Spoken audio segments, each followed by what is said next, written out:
આજની ધર્મકથા. પ્રણામ. વિક્રમાદિત્ય હેમુ. ગઈકાલથી આપણે એમની કથાનો શુભારંભ કર્યો અને આપણે એક રહસ્યમય પદાર્પણ જતીજીનું દિલ્હી ખાતેનું જોયું. આપણે જોયું કે જીન વલ્લભસુરી મહારાજ સાહેબ, જેમણે નાનુદેવજીને આશીર્વાદ આપી વાસક્ષેપ કરીને 4 પારણા એમને ત્યાં બંધાય, એવા આશીર્વાદ આપીને ફક્ત માંગ્યું એટલું હતું કે તારો એક દીકરો જે છે, પહેલો પુત્ર, એ મને ભેખ માટે અર્પણ કરજે. પણ પછી નાનુદેવજીએ ન કર્યું. અને પહેલો પુત્ર એટલે શ્રેષ્ઠી રાજપાળ, એટલે આ હેમરાજના પિતાજી. ક્યારે પણ જીવનમાં શુભતાઓ છે ને, એ સરનામું ગોતીને આવી જાય છે.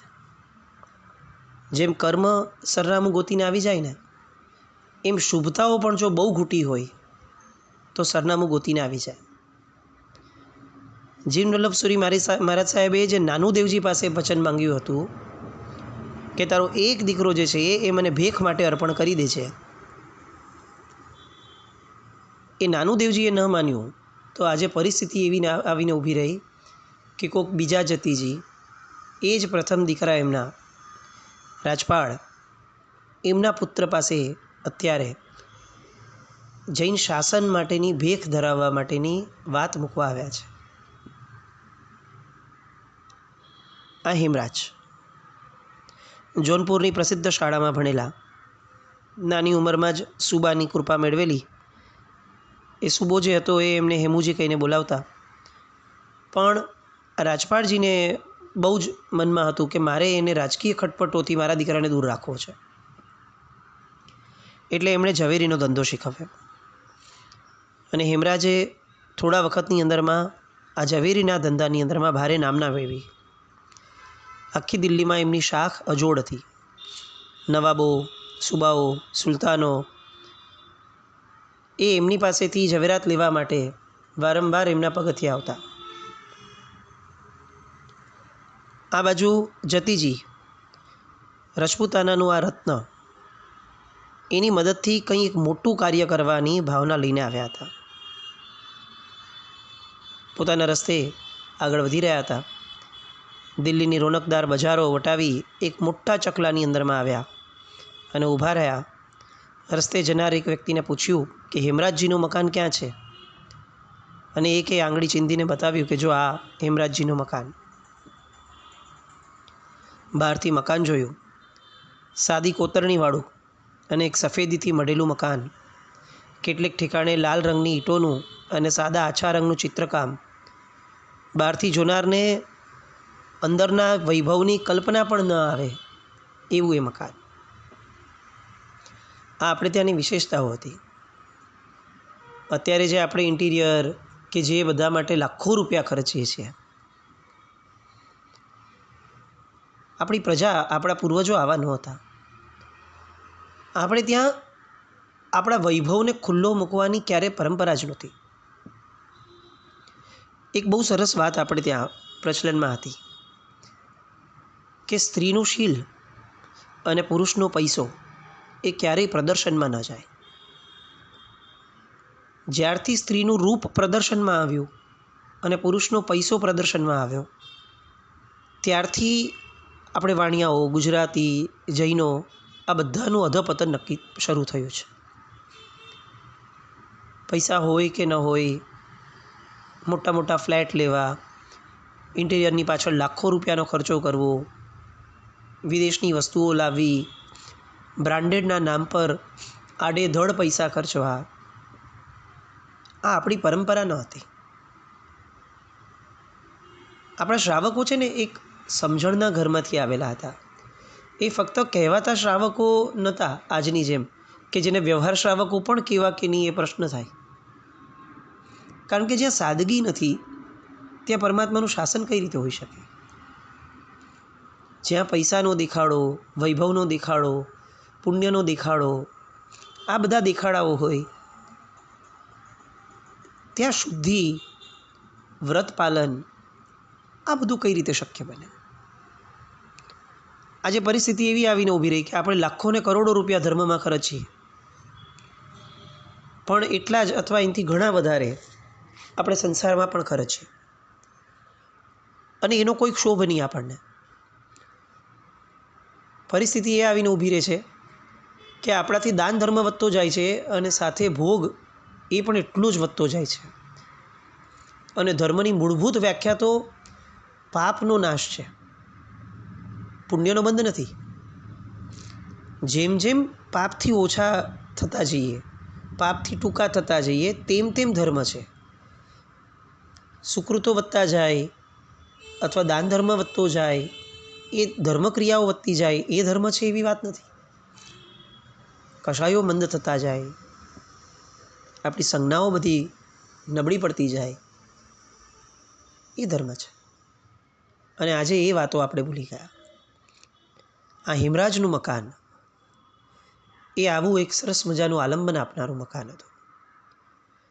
મજબૂત દ્વારવાળું, પિત્તળના ચાપડા જડેલી ખડકી એ વિંધી અને અંદર જવાનું થયું. એક નાનો સ્વચ્છ ચોક આવ્યો. ચોકની મધ્યમાં નાનો એવો સંગેમરમરનો હોજ હતો, જેની મધ્યની અંદરમાં ચાંદી અને સોનાના રસથી રસેલો એવો નાજુક ફુવારો હતો. ચોકની અંદરમાં બીજા 2 સુશોભિત ઓરડા તરફ જવાનું થયું. છેક ત્યાં ગયા પછીથી હવે દાસદાસીઓ નજરે આવ્યા. એ દાસદાસીઓ આગંતુક કોઈ આવ્યા હોય તો એમનું આગતા સ્વાગતા કરતા, એમની ખબર અંતર આપતા. જતીજી આવ્યા, દીવાનખાનામાં બેસાડ્યા એમને. આખું દીવાનખાનું મજબૂત પથ્થરોથી બનાવેલું હતું અને રાતા અને કિંમતી પથ્થરોની નકશીદાર જાળીઓ એની અંદરમાં બેઠાડેલી હતી. દૂર દૂર દેશથી લાવેલા રમકડા, બિલોરી કાચના પત્રો, આવી અનેક વસ્તુઓ, એનાથી સુશોભિત એવું આ દીવાનખાનું. હવે આ દીવાનખાનાની અંદરમાં ભીતમાં ધૂપદાની જડેલી હતી. આ લેવાનું કારણ, આ વાત મૂકવાનું કારણ એ છે કે આ આપણી એક આગવી શૈલી હતી ઘરમાં રહેવાની. આપણે ઘણા જૂના ઘરો જોયા હશે ને, તો આપણને ગામડાઓ વગેરેમાં કિલ્લાઓમાં આવું જોવા મળશે કે ભીતની અંદરમાં નાનકડી ધૂપદાની રાખવા માટેની જગ્યાઓ હોય.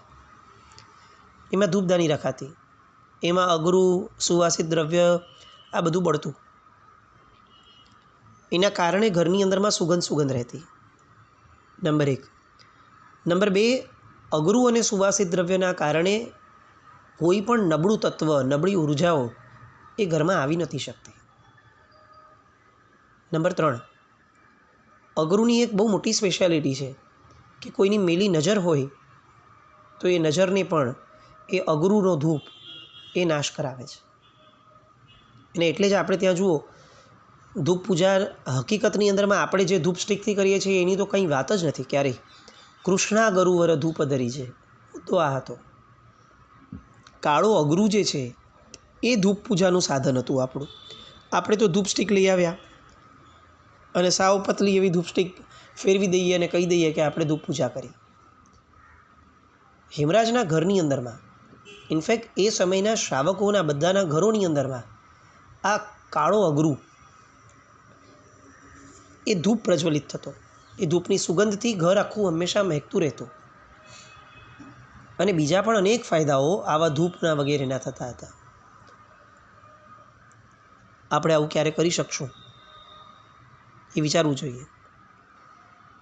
બીજું એક ઘરની એક વિશેષતા હતી કે ઘરની અંદરમાં રણકાર સંભળાતા રહેતા. નાના નાના રણકાર થાય. અત્યારે તો આપણે ફેંગશુઈવાળા લઈ આવ્યા, પણ એવું નહીં, જેન્યુઇન ઘૂઘરીના રણકાર થાય ને, એવા રણકાર જો ઘરની અંદરમાં થતા હોય તો મલિન દેવો, મલિન ઉર્જાઓ એ ક્યારેય ના આવે. આપણે ત્યાં નાની બાળકીઓથી લઈને બધાને ઝાંઝર પહેરાવાતા. કેમ તો કે જ્યારે ભાગતી હોય ને ઘરની અંદરમાં ત્યારે ઘૂઘરીના રણકારના કારણે મલિન ઉર્જાઓ એ ઘરમાં ન આવે, એટલે સ્ત્રીને લક્ષ્મી કહેવાતી હતી બાળકીને. કેમ? કારણ કે લક્ષ્મીથી વિપરીત એવા બધા જ તત્વો એ આ બાળકીની આ રણકારના કારણે બાળકીના ઝાંઝરના એ દૂર થઈ જતા અને લક્ષ્મીના આવવાનો માર્ગ સરળ થઈ જતો. એટલે આવા ઘરમાં રણકારો થાય એ પણ બહુ આવશ્યક છે. આપણા તો જિનાલય ઉપર પણ ઘૂઘરીઓ લગાડવાની ખાસ વિધાન હતું. ઘૂઘરીઓ જેટલી રણકે એટલું જિનાલયની અંદરમાં લોકોનો ઉલ્લાસ રણકે, જિનાલયમાં પ્રભુ ભક્તિ રણકે, આવી વાતો આપણે ત્યાં છે. જતીજી બેઠા છે અને અંદરથી એક મીઠો મજાનો અવાજ સંભળાયો, લવંગી, જતીજી ક્યાં છે? અને બહારથી બેઠેલી એ દાસી કહે છે કે રાણીજી બહાર છે, એમને સન્માન સાથે અંદર તેડીને લાવો. બહારથી દાસી કહે છે કે એમને શેઠજીને મળવું છે. એટલે કહે છે કે એ બહાર ગયા છે, આવવાનો સમય હવે થતો જ જાય છે, એમને અંદર લઈ આવો, હું પણ વંદન કરું અને કંઈક ઉપદેશ સાંભળું. કોયલના ટવકા જેવો એ અવાજ, કુમળતાની સહેજે કલ્પના થઈ શકે એવી એ સુકોમળ સ્ત્રીનો અવાજ. આમ પણ રાજપૂતાનાનું રૂપ, રાજપૂતાનાની નજાકત, એનો તો જોટો જડવો ન પડે એવી એક જબરદસ્ત રૂપ સૌંદર્યની ભરમાર એ સમયે હતી, વગર કોઈ બ્યુટી પાર્લરે. હવાથી પણ કરમાઈ જાય એવું એ રૂપ. અને એક જાજરમાન સ્ત્રી બહાર આવતી દેખાય. એની કાયા જેટલી ઊંચી હતી એટલી જ શરીરને શોભાવે એટલી સ્થૂળ હતી. મોટું માથું, મોટી આંખો, લાંબા સશક્ત બાહુ શરીરના સામર્થ્યને બતાવતા હતા. મોટી ઘેરવાળો બુટ્ટાદાર ચણિયો અને મસ્તક પર ગુલાબી સાડું એ ઓઢ્યો હતો. આંખોમાં છલકતું કાજળ ભર્યું હતું. હાથ પગ પર તાજી મહેંદીની લાલાશ ચમકતી હતી. હાથમાં હાથીદાંતના મોટા ચૂડા હતા. કમર ઉપર પાની સુધી ઢળકતી સુવર્ણની કટી મખલા એ ધારણ કરેલી હતી. 16 શણગાર ધારણ કરેલી એ સુંદરીના કપાળ ઉપર રત્નજડિત દામણી, કાનમાં કર્ણફૂલ, નાકમાં મોટી નકવેસર, શંખાકાર કંઠમાં હાર, ત્રેઢિયું, મૂઠ વગેરે અલંકારો હતા. આ ગજગામિની જેવી સ્ત્રી એ ગજગામિનીની જેમ જ ડગલા ભરતી ભરતી જતીજીની સમક્ષ આવવા લાગી. એની ગતિમાં ડોલન હતું અને જતીજીની સામે આવ્યા. મથ્થ એણ વંદામી કરે છે, બે હાથ જોડી પંચાંગ નમસ્કાર કરે છે. જતીજી સ્વસ્થતાથી કહે છે, ધર્મલાભબેન, સુખશાતામાં મહારાજ. અને હાથ જોડીને ઊભેલી એ દેવસુંદરી જેવી સુંદરી, એનું મુગ્ધ કરે એવું આકર્ષણ પણ દેવગુરુ ધર્મપસાઈ બોલી જતીજી એટલી જ સ્વસ્થતાથી આંખ નીચી રાખી અને એમની સાથે વાત કરતા હતા. આ હતી આપણી પવિત્રતાની ધારા. શ્રેષ્ઠીજી ક્યાં છે? જતીજીએ પ્રશ્ન કર્યો. અને રાણીબાએ કીધું કે નગરમાં વ્યાપાર અર્થે ગયા છે, હમણાં આવતા જ હશે. જતીજીને બેસવા માટે કહ્યું. જતીજીએ સામાન્ય રીતે એમનું નામ પૂછ્યું કે તમારું નામ? અને એમ કહે છે કુંદન દેવી. ક્યાંના છો? બીજો પ્રશ્ન. લાહોરના. અને બાજુમાં દાસી હતી એ કહે છે કે સુરતિંગજી શ્રેષ્ઠીના પુત્રી છે અમારા રાણીજી. અને ત્યારે જતીજી કહે છે કે ભાગ્યશાળી છો તમે બંને પક્ષે, પિતૃપક્ષે અને શ્વશુર પક્ષે. દેવગુરુ ધર્મની કૃપા છે મહારાજ. આવું કહી અને કુંદન દેવી હાથ છોડીને નમ્રતા બતાવે છે. એટલી વારમાં જ અવાજ આવ્યો અને કુંદન દેવીએ કહ્યું કે આજે કંઈક વહેલા આવ્યા લાગે છે, તેઓ આવી ગયા છે. અને જતીજીની આંખો દરવાજા તરફ ખેંચાઈ. જેને મળવા માટે છેક મેવાડથી આવ્યા છે, જેને મળવા માટે ફક્ત વિહાર કરીને આવ્યા છે એવું નહીં, જેને મળ્યા પછીથી આંખની અંદરમાં રહેલા અનેક શમણાઓ એને સાકાર કરવા માટેની એક અંદરની તત્પરતા છે, જેને મળ્યા પછીથી એક નવો ઇતિહાસ સર્જવા માટેની ખેવના છે. એ વ્યક્તિ કેવો દેખાતો હશે એની કલ્પના હવે આ જતીજી કરવા લાગે છે. અને થોડી વારમાં દરવાજાને ભરી દેતી એક વ્યક્તિ નજરે પડે છે. પડછંદ એની કાયા, ચુસ્ત ચૂડીદાર સુરવાલ ને મોટી ઘેરવાળી અચકન, કમર પર રેશમી શેલાની ભેટ, માથા પર મેવાતી સોનેરી પટ્ટાવાળી પાઈ, કાનમાં બહુમૂલ્ય મોતીના કુંડળો, ડોકમાં એક મોટો હાર અને સામાન્ય રીતે જ જોનાર વ્યક્તિને પહેરનારની સમૃદ્ધિનું ભાન કરાવી દે એવા કિંમતી અલંકારો, વિશાળ લલાટ, સુંદર તિલકથી જોનારને આંજી નાખે એવું લલાટ, પગમાં ભરત ભરેલી સુંદર મોજડી, અંદર પ્રવેશતા જ એક દાસે મોજડીઓ ઉતારી લીધી. તેજ અને તાકાતથી ઝળહળતો પુરુષ આગળ વધ્યો. એની પાછળ એક નાની આવૃત્તિ જેવો એક કુમાર આવતો હતો. ખ્યાલ આવતું કે આ હેમરાજનો પુત્ર હશે. બંનેને જતીજીએ જોયા, દૂરથી હાથ જોડ્યા. જતીજીને ઓળખતા વાર ન લાગી કે આ જ શ્રેષ્ઠીવર્ય હેમરાજજી હશે.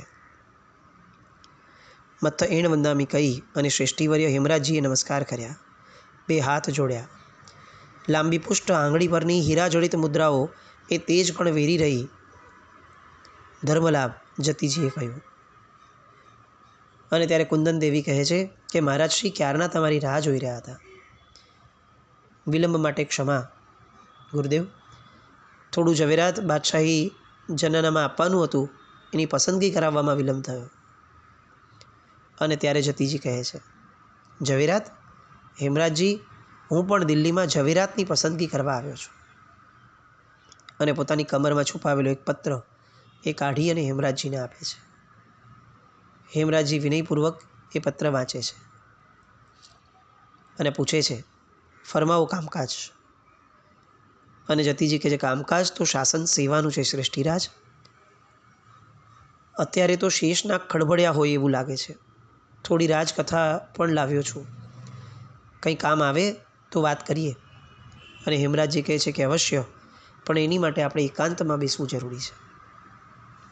અને દીવાનખાનાની બાજુમાં બનાવેલા એક ઓરડાની અંદરમાં બંને ગયા છે. અને હવે એક એવી કથા શરૂ થાય છે, જે કથા કંઈક એવો ઇતિહાસ બદલાવશે, પરિવર્તન લાવશે, કે જેના કારણે મોગલોની સલ્તનત જે છે એ પણ ફક્ત એક વ્યક્તિના કારણે આખી ને આખી હચમચી જવાની છે. આગળ જેમ જેમ આપણે હેમરાજની પરાક્રમની ધારા સાંભળશું ને, ત્યારે આપણને લાગતું રહેશે કે આ એક વ્યક્તિ શું ન કરી શકે. એક વ્યક્તિની બાહોશતા, એક વ્યક્તિનું શૌર્ય એ કેટલું અસીમ હોઈ શકે.